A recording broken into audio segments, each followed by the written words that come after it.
Hello all. I guess if I'm going to issue a challenge like this, 10 knives in 10 days, I better get busy and get to it.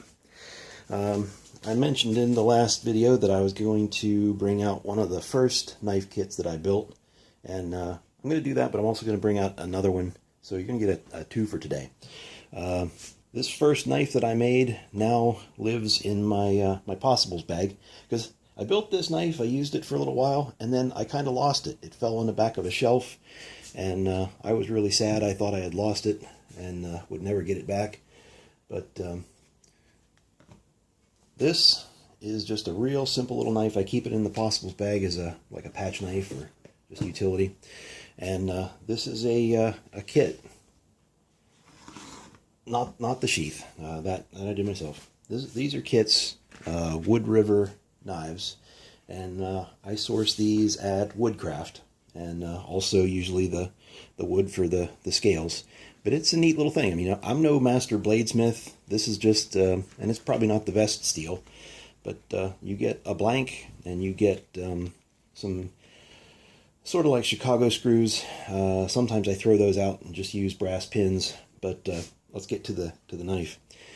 They're, I mean, like I say, super simple. You get the blade, you figure out what sort of scales you want, drill them out.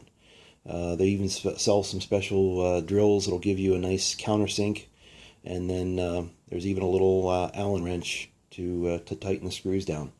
So I made this, and then this was one of my earliest leathercraft projects. A little sheath, and kind of hard because it was wet formed, stitched with some artificial sinew from Tandy leather, and you could carry this as a neck knife. You could carry this as a belt knife. Like I say, I just leave it in my my possibles bag and keep it. So your twofer is sort of the second knife that I made, and like most things with me, I guess there's a story behind it. The handle is a piece of a deer antler that I found in the little wood lot next to my house, and it was chewed on, so it wasn't really worth hanging on to the other parts. I mean, I did use them for something else, but the base, I mean, you can see, that's why I brought the green mat out.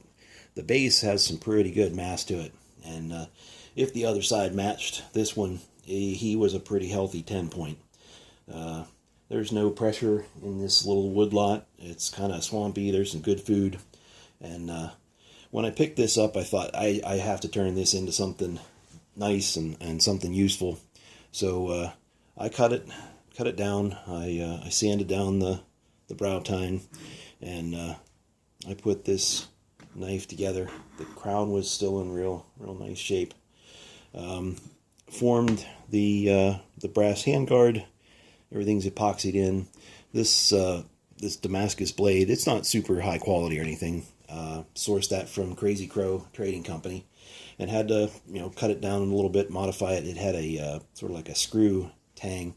So hollowed out the antler, set that in with some epoxy, and it is sharp. I'm not going to even mess with it. What use do I really have? I mean, you could dress an animal with it. It's pretty damn big. But mostly, just for decoration. And another, early leathercraft project, real hard, wet formed, stitched with the artificial sinew with a different outside stitch instead of having the regular stitching. And you put this thing on your belt, and it hangs down below your knee, and you look kind of ridiculous, but I mean, that's part of the fun. So that's going to be my first knife in the 10 knives. Actually, it's twofer. You get two knives. I'll probably show a couple other kit knives that I've built, just because it's fun to show them. So that's the first one. Hope you enjoyed. Thank you.